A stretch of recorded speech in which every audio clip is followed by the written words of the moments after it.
जय सिया राम मेरे मित्रों, आप सबका आज फिर स्वागत है हमारे रामायण पाठ के अगले हिस्से में। आप सभी लोग जिज्ञासु हैं, प्रभु के परम भक्त हैं, इसीलिए आपके मन में बार बार प्रभु की कथा सुनने का जो रस है वो जागृत होता है और आप यहाँ पर आते हैं। आप सबका बहुत बहुत स्वागत है।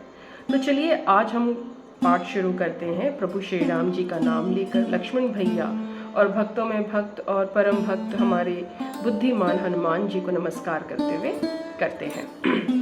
और आप सभी भक्तजनों की मनोकामना पूर्ण हो और आप सबको बुद्धि सुबुद्धि का और प्रेम का भक्ति का दान मिले, ये मेरी प्रभु श्री राम जी से प्रार्थना है। तो हमने लास्ट एपिसोड में यहाँ तक कवर किया था कि माता पार्वती का विवाह होकर वो कैलाश पर आ गई हैं और उसके बाद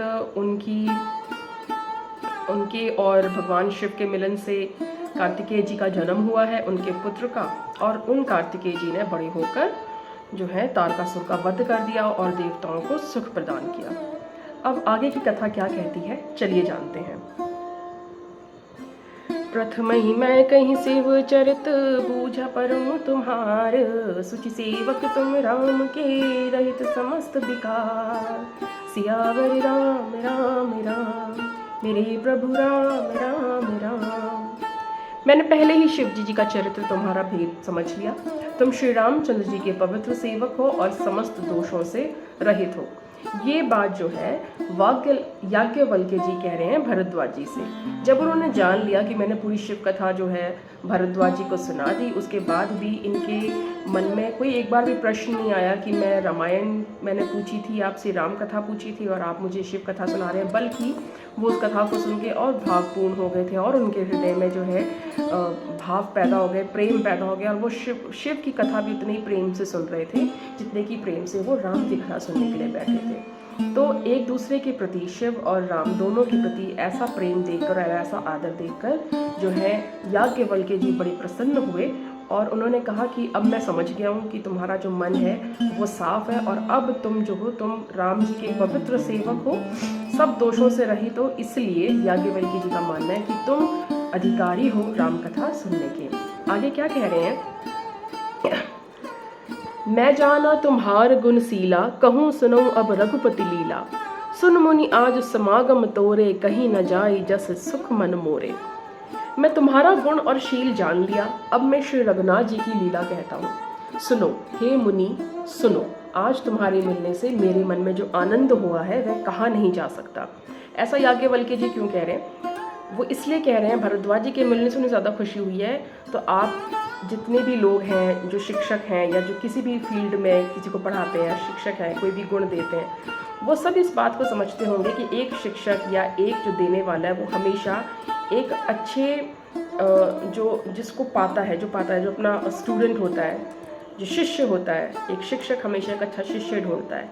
वैसे ही तो याज्ञवल्क्य जी प्रसन्न होते हैं कि हाँ, अब मुझे एक उचित पात्र मिला है जो रामायण सुनने के योग्य है, और उसको रामायण को कहने में जो याज्ञवल्क्य जो खुद जो आनंद आएगा वो उस बात से बड़े प्रसन्न है। रामचरित अति अमित मुनीसा, कहीं न सकहीं सतकोटि अहिसा। तदपि जथा श्रुत कहूँ बखानी, सुमरि गिरापति प्रभु धनुपानी। हे मुनीश्वर, रामचरित्र अत्यंत अपार है, 100 करोड़ शेष भी उसे कह नहीं सकते। तथापि जैसा मैंने सुना है वैसा वाणी के स्वामी और हाथ में धनुष लिए हुए प्रभु श्री रामचंद्र जी का स्मरण करके कहता हूँ।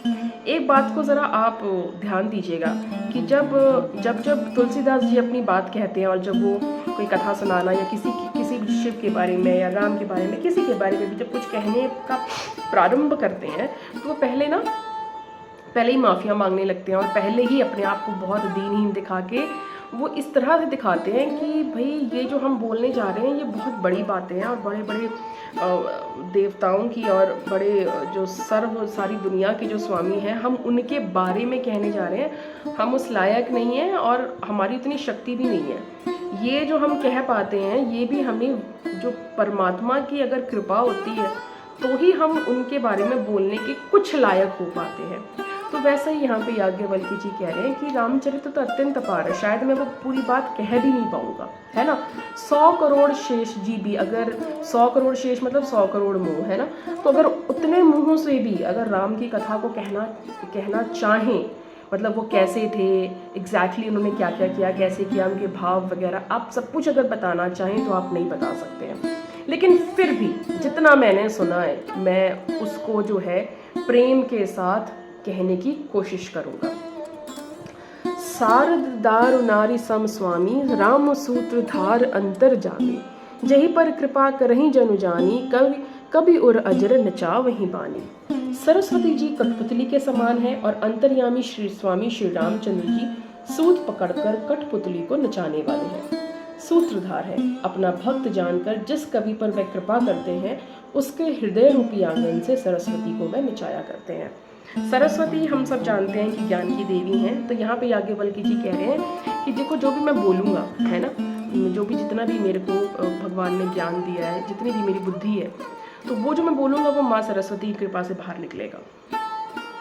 तो वो जो सरस्वती भी है ना, वो कठपुतली हैं श्री राम जी की। तो श्री राम जी जैसा चाहेंगे वो उसी प्रकार से, जैसे कठपुतली में जो कठपुतली का सूत्रधार होता है, वो जो गुड़ियाँ होती हैं, गुड्डे होते हैं, उनको धागों से बांध के अपने हिसाब से काम करवाता है। तो यहाँ पे जो याज्ञवल्क्य जी कह रहे हैं कि वो जो गुड्डे गुड़ियाँ हैं वो सरस्वती माता है जिनके थ्रू मैंने बोलना है, लेकिन उनको नचाने वाले सूत्रधार जो हैं वो राम जी हैं। तो राम जी की कृपा होगी, और वो जिस पर अपनी कृपा करते हैं, जैसे दुनिया में बड़े से बड़े जो कवि हुए हैं, वो बिना, ये मेरा शुरू से मानना है, कोई भी जो अपने इस ज़िंदगी में, अपने इस जन्म में कोई जो बहुत बड़ा पदवी हासिल करता है किसी भी क्षेत्र में, वो बिना डिवाइन, बिना दैवीय शक्तियों के आशीर्वाद के बिना प्राप्त नहीं की जा सकती। जैसे हम आउटस्टैंडिंग कहते हैं, जैसे हम कहते हैं कि भाई ये तो बिल्कुल नॉर्मल से परे है, ये इंसानी सीमा के अंदर ही नहीं है। जब भी आपको कोई ऐसी विलक्षण किसी के अंदर गुण मिल जाए तो आप समझ लीजिए कि उस पर कोई दैवीय कृपा है। कुछ एग्जाम्पल्स भी हैं, जैसे कि हमारे रामानुज जी, है ना, उनको कहते थे कि उन्होंने बड़े बड़े थ्योरम्स जो हैं अपने टाइम में बनाए थे। तो वो उन्होंने खुद अपनी उसमें लिखा हुआ है कि बताते थे कि मेरे कान में देवी आके बात करती हैं, तो मैं ये सारी इक्वेशंस और ये थ्योरम, वो पहले थ्योरम निकाल लेते थे और उसके बाद तो लोग पूछते थे और उसके बाद वो उसको सॉल्व करते थे, ये कैसे हुआ है, हैंस कैसे प्रूव हुआ है ये, तो वो उस पर बाद में काम करते थे। तो वो कहते थे कि मेरे कान में आके जो देवी बोलते थे, क्योंकि लोग प्रश्न करते थे कि भाई ऐसा कैसे हो सकता है, पहले बंदा प्रूव करेगा उसके बाद तो किसी नतीजे में पहुंचेगा ना। तो वो कहते थे नहीं, मेरे को देवी आके बता देती हैं कि ऐसा ऐसा है। अब इस पे काम मैं खुद अपने आप करता था, वो भी देवी कृपा ही होती थी। तो जैसे अब यहाँ तुलसीदास जी हैं, तुलसीदास जी जितना अच्छा महाकाव्य लिख पाए हैं, वो भी वो राम जी की कृपा से, उनके आशीर्वाद से ही लिख पाए हैं। ये बार बार तुलसीदास जी कहते हैं।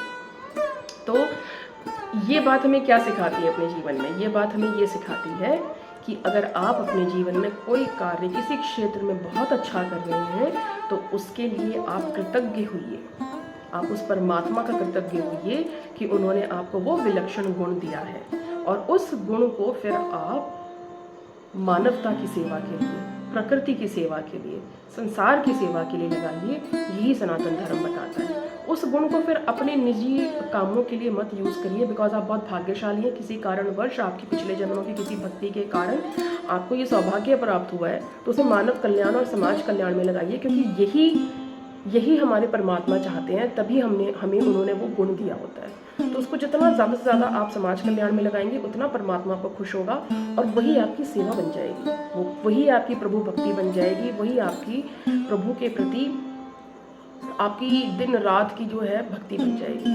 तो ये हमें हमारा सनातन धर्म बताता है। प्रणवं सोई कृपाल रघुनाथा, बरनौ बिसद तास गुण गाथा, परम रस गिबरऊ कैलासा, सदा जहां शिव उमा निवासो। उन्हीं कृपालु श्री रघुनाथ जी को मैं प्रणाम करता हूँ और उन्हीं के निर्मल गुणों की कथा कहता हूँ। कैलाश पर्वतों में श्रेष्ठ और बहुत ही रमणीय है, जहाँ शिव पार्वती जी सदा निवास करते हैं। सिद्ध तपोधन जोगी जन सुर किन्नर मुनि बंद, बसई तहाँ सुकृति सकल सेवई शुभ सुख कंद। सिद्धि तपस्वी योगी गण देवता किन्नर और मुनियों के समूह उस पर्वत पर रहते हैं। वे सब पुण्य आत्मा हैं और आनंद कंद श्री महादेव जी की सेवा करते हैं। अब याज्ञवल्क्य जी कह रहे हैं कि वो जो कैलाश पर्वत है जहाँ पे हमारे शिव भगवान रहते हैं, जहाँ शिव और माता पार्वती हमेशा रहते हैं, उसके बारे में बता रहे हैं कि वो कैलाश पर्वत कैसा है। वो कैलाश पर्वत सिद्ध और तपस्वी और योगी गण देवताओं किन्नर और मुनियों के समूहों से भरा हुआ है। उस पर इस तरह के सब लोग रहते हैं और वह सब बड़े पुण्यात्मा हैं। नॉर्मल इंसान वहाँ जा ही नहीं सकता। आपको आज भी पता होगा कि कैलाश के अंदर कैलाश को आज तक किसी ने क्रॉस नहीं किया है। मतलब उससे बड़े बड़े पर्वत जो है, ज़्यादा हाइट के पर्वत है ज़्यादा हाइट के पर्वत हैं K2 वगैरह, उसको चढ़ लिया गया है और उनको एक्सप्लोर कर लिया गया है काफ़ी हद तक, लेकिन कैलाश पर आज तक कोई चढ़ नहीं पाया। बहुत सारी कहानियां हैं, हम कभी फिर इस पर आगे डिस्कस कर सकते हैं। तो याज्ञवल्क्य जी कहते हैं कि मैं उन्हीं सब जो है और वो जो सब पुण्य आत्मा वहाँ रहती हैं कैलाश पर माता पार्वती और शिव भगवान के साथ, वो सब जो है वहाँ पे महादेव जी की सेवा करते हैं। हरि हर विमुख धर्म रीति नाही, ते नर तह सपनेऊ नहीं जाही, ते ही गिरि बट बिटप विशाला, नित नूतन सुंदर सब काला। त्रिपद समीर सुशीतल छाया, शिव विश्राम बिटप श्रुति गाया। एक बार ते ही तरु प्रभु कहियु, तरु बिलोक उर अति सुख भइयु। निज कर डासी नाग रपि छाला, बैठ सजहि शंभु कृपाला। कुंद इंद दर गौर शरीरा, भुज प्रलंब परिधन मुनि चीरा। तरुण अरुण अम्बुज समचरना, नख दुति भगत हृदय तमहरना। भुजग भूति भूषण त्रिपुरारी, आनन सरद चंद छविधारी। जो भगवान की विष्णु और महादेव जी से विमुख हैं और जिनकी धर्म में प्रीति नहीं है, वह लोग स्वप्न में भी वहां नहीं जा सकते। और उस पर्वत पर एक विशाल बरगद का पेड़ है जो नित्य नवीन और सब काल में 6 ऋतुओं से सुंदर रहता है। ये वही बात कह रहे हैं याज्ञवल्क्य जी कि जो मैंने भी आपको पिछले इसमें बताया कि कैलाश पर्वत पे कोई नहीं जा सकता। तो यहाँ पे इसको एक बात और ऐड कर रहे हैं, जो पुण्य आत्मा होंगी वही जा सकती हैं। तो उसमें वो कह रहे हैं कि जो भगवान विष्णु और महादेव जी से विमुख है, यानी कि जो उनको नहीं मानता है ना, तो वो लोग और जिसकी धर्म में प्रीति नहीं है। धर्म एक बहुत बड़ा टॉपिक है कि धर्म क्या है। धर्म मजहब और पंथ नहीं है। इस्लाम, क्रिश्चियनिटी, सिखी और ऐसा कोई भी पंथ, रिलीजन जो इंसानों के द्वारा शुरू किया गया है और उसका कोई फाउंडर है और एक निश्चित टाइम है कि वो कब शुरू हुआ है, ऐसा कुछ भी जो होता है वो पंथ होता है, वो मजहब होता है ना। लेकिन धर्म जो होता है वो किसी के द्वारा स्थापित नहीं किया गया था। तो वो कह रहे हैं कि धर्म जो है, जो धर्म को नहीं मानता, धर्म क्या है? धर्म वो है जो करने योग्य है। तो जो धर्म को नहीं मानता, जो धर्म से परे काम करते हैं, वह लोग स्वप्न में भी वहाँ नहीं जा सकते। यानी कैलाश में जाने के लिए आपकी आत्मा को बहुत ही पुण्य होना बहुत ज़रूरी है। और उसी पर्वत पर एक बहुत बड़ा बरगद का पेड़ भी है जो नित्य नवीन, जो हमेशा जो है उस पेड़ में जो है हर तरह की ऋतु आती है। मतलब कि उनका कहने का मतलब ये है कि पतझड़ भी आती है, बसंत आती है, सर्दी की ऋतु भी आती है। वहाँ तीनों प्रकार के शीतल मंद और सुगंध वायु बहती रहती है और उसकी छाया बड़ी ठंडी रहती है। वह शिवजी जी के विश्राम करने का वृक्ष है जिसे वेदों ने गाया है। एक बार प्रभु शिवजी जी उस वृक्ष के नीचे गए और उसे देखकर उनके हृदय में बहुत आनंद हुआ। तो वो जो विशाल बरगद है, एक अच्छी वायु की क्या क्वालिटीज़ होती हैं कि वो शीतल हो, मतलब कि ठंडी हो, मंद हो, जो धीरे धीरे चले, बहुत तेज़ चलेगी तो भी आपको वो अच्छी नहीं लगेगी, और सुगंधित हो, जिसमें खुशबू, अगर किसी से दुर्गंध आए तो आपको वो अच्छी नहीं लगेगी। तो ये तीनों ही क्वालिटीज़ जो हैं वो उस बरगद के पेड़ के नीचे जो है वो वायु वहाँ चलती रहती है और उसकी छाया ठंडी रहती। तो शिव जी को देख के बहुत अच्छा लगा और वो जो है वहाँ जाके उनके हृदय में बहुत आनंद हुआ, तो वो उसके नीचे जाके बैठ गए। अपने हाथ से बाघंबर बिछाकर, बाघंबर यानी कि जो बाघ की खाल होती है ना, उसे बाघंबर कहते हैं।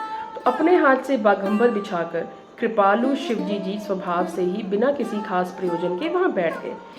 कुंद के पुष्प, चंद्रमा और शंख के समान उनका गौर शरीर था। लंबी भुजाएं, बड़ी लंबी भुजाएं थीं और वे मुनियों के वस्त्र धारण किए हुए थे। अब यहाँ पे शिव जी का वर्णन दिया गया है कि वो किस प्रकार लग रहे थे।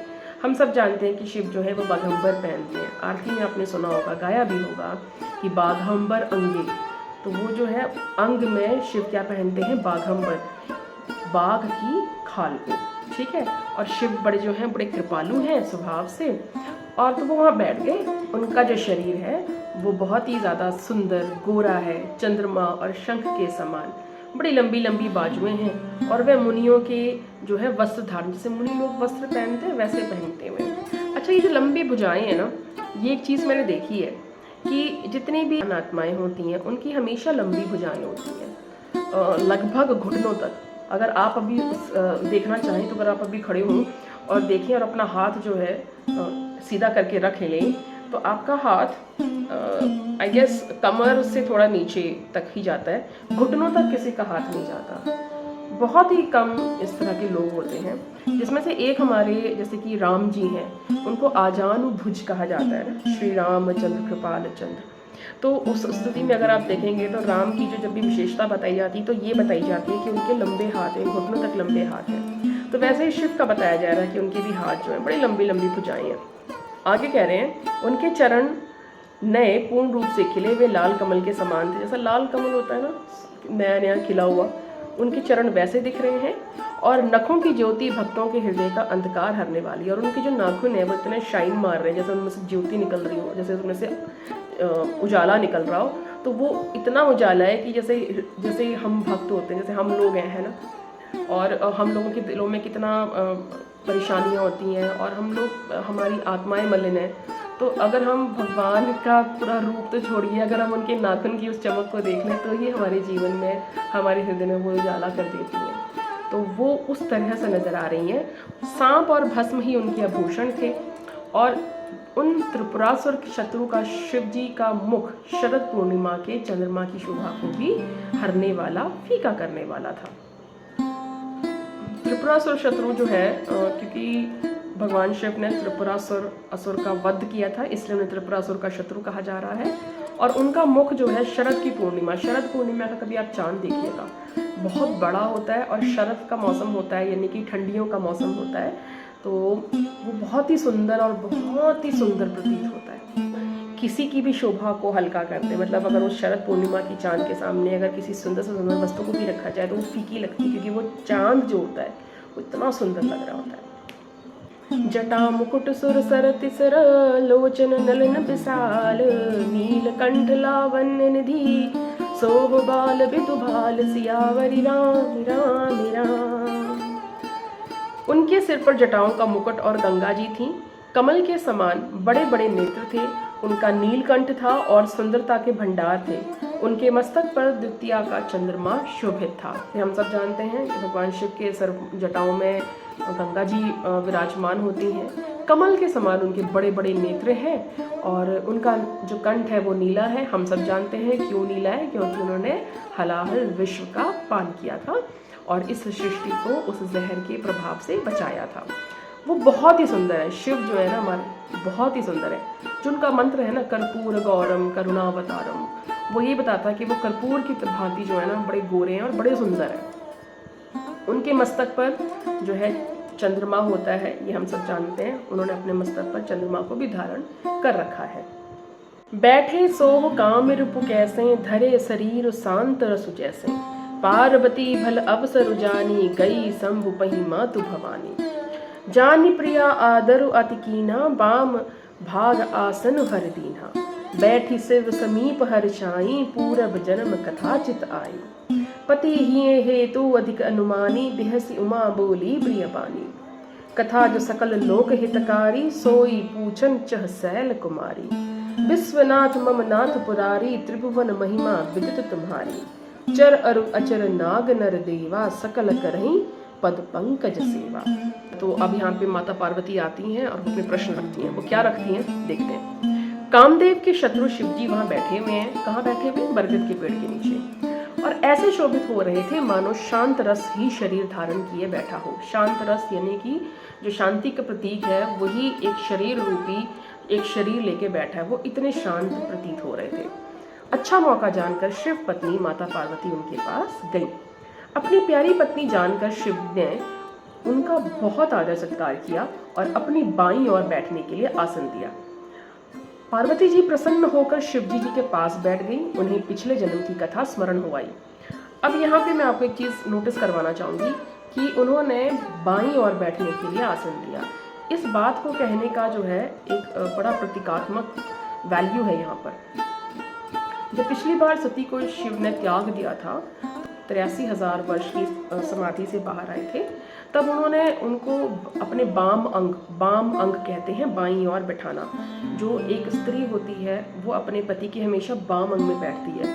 आप जितने भी लोग मैरिड हैं वो सब ज़रा ध्यान करिएगा, जब भी आप किसी कथा पूजा में बैठते हैं या जब आपका विवाह हुआ था, धर्म पत्नी जो थी वो सब अपने हस्बैंड के बाईं ओर बैठाते हैं आप। तो वही बात यहाँ पे कह रही है कि तो जो पत्नी का स्थान होता है वो बाईं ओर होता है अपने हस्बैंड के। तो तब उन्होंने बाम अंग ना देकर उनको सामने बैठा दिया था सती माता को। तो अब ये बड़ा एक इम्पॉर्टेंट पॉइंट है यहाँ पे कि अब जो है, क्योंकि वो पार्वती जी और उनके आपस में संबंध अच्छी हैं, सब कुछ सुकुशल है, तो अब जैसे ही वो वहाँ पे माता पार्वती आती हैं तो वो उन्हें अपने बाम अंग की तरफ बैठने के लिए कहते हैं। और पार्वती इस बात से बड़ी प्रसन्न हो जाती हैं कि मेरा स्टेटस अभी बाम में बैठने वाला, क्योंकि होता है ना, एक बार पास्ट में एक गलती हो जाए तो इंसान क्या कोई भी उस बात को लेकर हमेशा एक रहता है कि वैसा कुछ दोबारा ना हो जाए। तो चलिए, पार्वती जी बड़ी प्रसन्न होकर शिव जी के पास बैठ जाती हैं। उन्हें पिछले जन्म की कथा स्मरण हो आई। उनको पिछला जन्म सारा स्मरण हो आया कि जैसे उन्होंने बामंग कहा तो बामंग से उनको पिछला पूरा जो जन्म है उनको वो पूरा रिवाइंड हो गया। स्वामी के हृदय में अपने ऊपर पहले की अपेक्षा अधिक प्रेम समझकर पार्वती जी हंसकर प्रिय वचन बोली कि जो कथा सब लोगों का हित करने वाली है उसे ही पार्वती जी पूछना चाहती हैं। तो अब पार्वती जी समझ गई कि मुझे इन्होंने फिर से बाम में बैठने के लिए कहा है, इसका मतलब कि ये मेरे से भी अच्छे से प्रेम कर रहे हैं और पहले से भी हमारे बीच में प्रेम जो है ज़्यादा हो गया है। होता है कि जब आपकी किसी के साथ आपके अपने प्रियजनों के साथ लड़ाई हो जाती है और जब आपकी दोबारा संधि हो जाती है तो उसमें प्रेम की मात्रा पहले से अधिक होती है, इसमें मिठास भी अधिक होती है। तो उसी को हृदय में रखते हुए याज्ञवल्क्य जी कह रहे हैं कि माता पार्वती ने क्या कहा। उन्होंने कहा कि मुझे वो कथा बताइए, वो पूछना चाह रही हैं जो सबका हित करने वाली है, ऐसी कौन सी कथा है। पार्वती जी ने कहा, हे संसार के स्वामी, महादेव जी को कह रही हैं, मेरे नाथ, हे त्रिपुरासुर का वध करने वाले, आपकी महिमा तीनों लोकों में विख्यात है। चर अचर नाग मनुष्य और देवता सभी आपके चरण कमलों की सेवा करते हैं। हर कोई सृष्टि में जो भी है वो आपकी सेवा करते हैं। प्रभु समर्थ सर्वज्ञ शिवा सकल कला गुण धाम, योग ज्ञान वैराग्य नीति प्रणत कल्प तरुणाम, सियावरी राम राम राम। हे प्रभु, आप समर्थ सर्वज्ञ और कल्याण स्वरूप हैं, सब कलाओं और गुणों के निधान हैं और योग ज्ञान तथा वैराग्य के भंडार हैं। आपका नाम शरणागतों के लिए कल्प वृक्ष है। अब यहाँ पे जो है पार्वती जी कुछ पूछना चाह रही हैं। तो होता है ना स्त्रियों का एक स्वभाव या किसी का भी स्वभाव कि जब किसी से कुछ पूछना हो और अपनी कोई बात मनवानी हो तो पहले आप उनकी तारीफ करते हैं। खैर, हमारे जो महादेव हैं वो इस पर प्रशंसा के लायक भी हैं, वो तो गुणों के भंडार हैं। तो वो कह रही हैं कि आप समर्थ हैं, सर्वज्ञ हैं, आप हर जगह रहते हैं और आप सबका कल्याण करने वाले हैं। तो इस प्रकार से वो उनकी प्रशंसा कर रही हैं। प्रशंसा करके वो क्या जानना चाहती हैं। जो मोह पर प्रसन्न सुख राशि, जाने सत्य मोहि निज दासी, तो प्रभु हरौ मोर अज्ञाना, कही रघुनाथ कथा विधि नाना। हे सुख की राशि, यदि आप मुझ पर प्रसन्न हैं और सचमुच मुझे अपनी दासी या अपनी सच्ची दासी जानते हैं तो हे प्रभु, आप श्री रघुनाथ जी की नाना प्रकार की कथा कहकर मेरा अज्ञान दूर कीजिए। तो यहाँ पर माता पार्वती जी जो हैं वो प्रभु श्री रघुनाथ जी की कथा को सुनने की इच्छा प्रकट कर रही हैं। वो इस इच्छा के अंतर्गत क्या कहती हैं जासु भवन सुर तर तर होई, सही की दरिद्र जनत दुख सोई। शशि भूषण असि हृदय बिचारी, हरऊ नाथ मम मति भ्रम भारी। जिसका घर कल्प वृक्ष के नीचे हो वह भला दरिद्रता से उत्पन्न दुख को क्यों सहेगा। हे शशि भूषण, हे नाथ, हृदय में ऐसा विचार कर मेरी बुद्धि को भारी भ्रम को दूर कीजिए। अब वो कह रही है कल्प वृक्ष, जिसके घर में कल्प वृक्ष हो। मैंने आपको पहले भी बताया था कल्प वृक्ष क्या होता है। कल्प वृक्ष जो होता है वो स्वर्ग का पौधा है और जिससे जो भी मांगो वो सारी की सारी इच्छाएं पूरी हो जाती हैं। तो ऐसा अगर हमको किसी को ऐसा कल्प वृक्ष मिल जाए तो सबसे पहले तो हम पैसा ही मांग लेंगे कि हमें खूब सारा पैसा मिल जाए उससे। तो जिसके घर में कल्प वृक्ष होगा वो दरिद्र क्यों होगा, वो गरीब क्यों होगा, उसके पास कोई भी कमी होगी वो फटाक से जो अपने कल्प वृक्ष से पैसा मांग लेगा।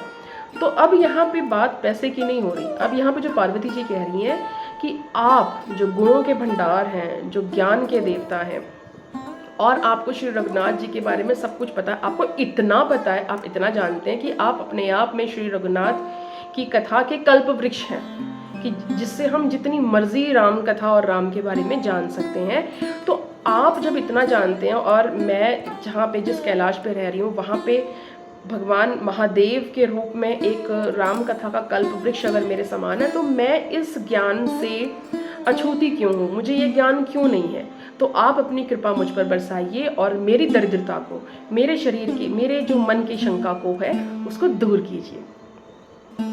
हे प्रभु, जो परमात्म तत्व के ज्ञाता और वक्ता मुनि हैं वो श्री रामचंद्र जी को अनादि ब्रह्म कहते हैं और शेष सरस्वती, वेद और पुराण सभी श्री रघुनाथ जी का गुण गाते हैं। माता पार्वती कह रही हैं कि जो परमात्म तत्व है, जो ब्रह्म को जानते हैं, जो ब्रह्म के ज्ञाता है, और जो मुनि हैं, जो सब मुनि जब बातें करते हैं वो सबके सब श्री रामचंद्र जी को जानते हैं और वो सब ये कहते हैं कि जो श्री रामचंद्र जी हैं वो ब्रह्म है।